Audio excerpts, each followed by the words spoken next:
Hi guys, I am Nikolai and this is a small review of the Forza Horizon 5 game. I know that the game came out like 2 years ago, so it's obviously no longer new, but this is the first time I ever played any of the Forza Horizon games, so I thought it would be interesting to compare it to some of its competitors that I also played, like Crew 2 and some Need for Speed games. I'm especially excited to make this video because there is some stupid general opinion that all Forza Horizon games are just perfect. However, after playing Forza Horizon 5, I can say that I mostly disagree with that, and I will explain why in this video. So, for those who don't really have the time to watch, I'm simply gonna say that I counted 7 minuses and 4 pluses for the game, and I gave it my personal score of 7 out of 10, which is only slightly higher than the Crew 2 game. I will start with minuses first. The first big issue is with the game's campaign. The reason why I even start talking about the campaign in first place and not just kind of ignore this part is that in this game you sort of need to go through the campaign if you want to unlock the races, which are like the most important part of any racing game. So, the first aspect that I didn't like is that for some strange reason, most of the races you're going to go through are some sort of off road races that you do on some sort of rally cars, and only like a third of all races are actually on asphalt. And I'm saying sorry for all rally fans, but from my experience, the vast majority of people only kind of like asphalt races where you can drive your Mercedes or Audi or Ferrari, whatever. This is what I noticed from my friends with whom I played Forza Horizon, and in general, if you just drive freely in an open world session, pretty much everyone drives only asphalt cars. Also, it's very strange, but there are like 500 cars in this game, and almost all of them are for asphalt, so I don't really get a point why is there such a big emphasis on off-road in this game. Another thing are the story missions. There are two types of them, a bunch of main missions and some side quests called stories. Both of them are absolutely boring. There aren't really any cutscenes or interesting plots, and generally speaking, those are just regular races but with some stupid occasional dialogues going on in the background. So, to summarize, to me, the campaign in Forza Horizon 5 looks like one big afterthought. The way it probably was in reality is that people who made this game really took their time building a nice open world, building nice cars with nice physics, and around probably like 3 months before release, they suddenly remembered that they don't have a campaign in game, so they quickly improvised something.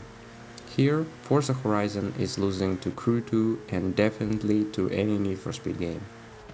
Okay, next annoying thing about Forza Horizon 5 is that there is no fast travel in the game. Don't get me wrong, the open world and the cars are wonderful, but it kind of starts to get annoying about the fifth time when you need to drive to some race or mission.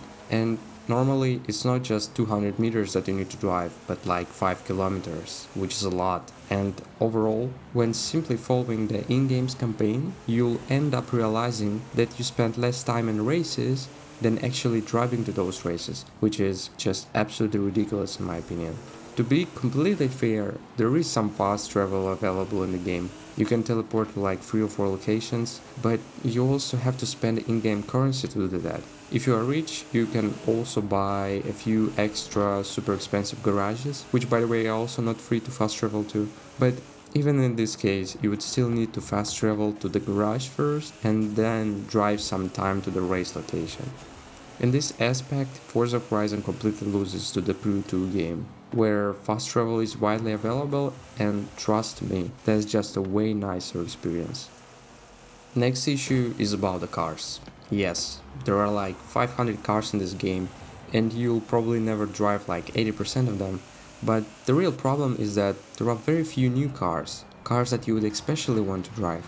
You can pretty much buy any car from 2018 and older, but if you want something newer, it's either sold in a separate DLC that you need to buy with real money. An example of a car would be the 2021 Ferrari Roma, or there is also the possibility that the car you're looking for is sold in the in-game auction for some extremely high price. For example, if you want to get the latest Audi RS7, you can do that only through the auction and for about 20 million of in-game money. For reference, you can buy a Bugatti Chiron only for about 2 million, so it's about 10 times less.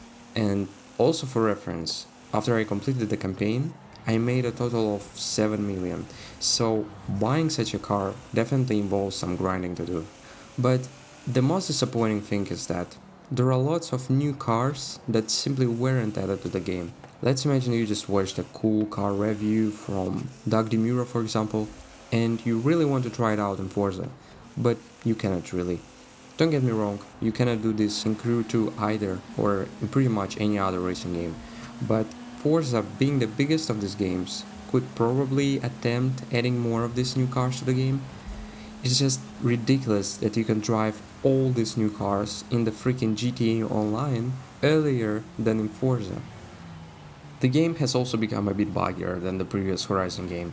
Me personally, I have only played a few hours in Forza Horizon 4, but my friend who spent like 100 hours in that game just told me that it had far less issues than Forza Horizon 5. The issues that we found aren't that big, and all of them have to do with the multiplayer. So we are playing the entire game in cold mode, and it was happening multiple times that the race would only start for one of us, so we would have to restart it. The stupid part here is that you cannot really restart a race when playing co-op, so what you do is you exit the race, you drive to the race location, create a new convoy, invite your friend there, and finally invite your friend to the race. You can imagine how frustrating it is doing this over and over again. By the way, another issue with co-op races is that you get this stupid huge banner in the top right corner which you cannot really hide, and in many races this is really annoying because it's hard to see what's behind a corner. And again, the funny part here is that you could hide this banner in the previous game, but not in Forza Horizon 5. So the last issue with the game is kind of subjective and probably not even an issue for many of you, but I still kind of need to mention it. In Forza Horizon 5, you are the greatest driver from the very start.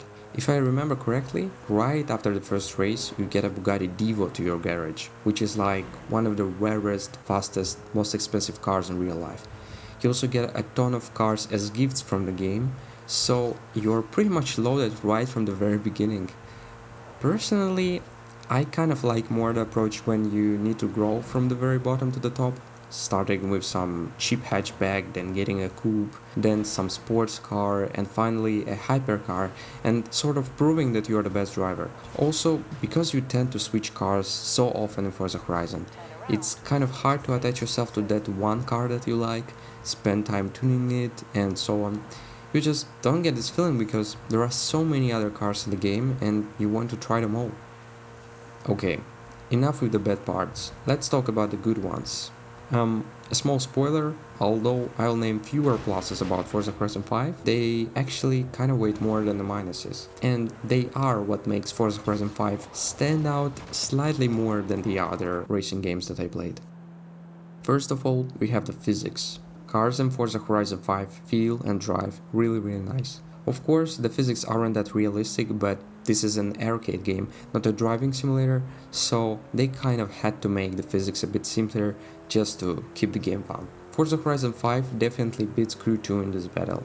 In Crew 2, cars feel a bit lightweight, definitely less challenging to handle, and in general, physics there are a lot simpler, something like GTA 5. Overall, it feels like Forza Horizon developers really took the time making and polishing the physics in this game. Of course, physics break a bit if you do some funky stuff with your car, like putting a 1000 horsepower engine into a Range Rover, but apart from that, they are just amazing. Personally, I played the entire game on a gamepad with a manual gearbox, and I can tell that the feedback from the car, all vibrations, are very nice.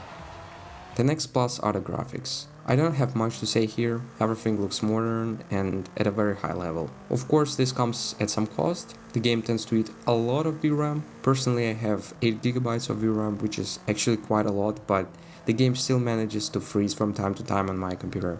I also managed to notice a graphical issue with anti-aliasing, but that's pretty minor. By the way, the game is also available through Xbox Cloud Gaming, and I personally played like 10 hours on this platform before getting my new computer, so I recommend checking it out if your computer also struggles to run Forza. I also find it very nice that the game has a co-op mode and you can pretty much complete the entire game with a friend. Again, it's a bit buggy as I mentioned previously, but it's still great that it is available in the game. Finally, the last big advantage of Forza Horizon 5 is that it's just a very popular game, so it has a huge community around it.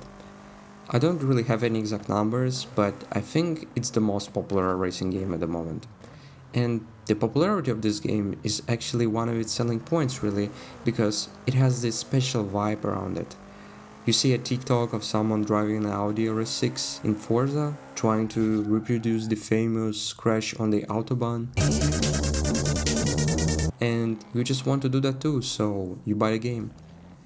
As I said previously, the game receives a total score of 7 out of 10 from me, and although Forza Horizon 5 is slightly better than the competitors, I really hope that the creators of Forza series can invest more time into making a better campaign for the next part, and also fix the silly issues from the current game.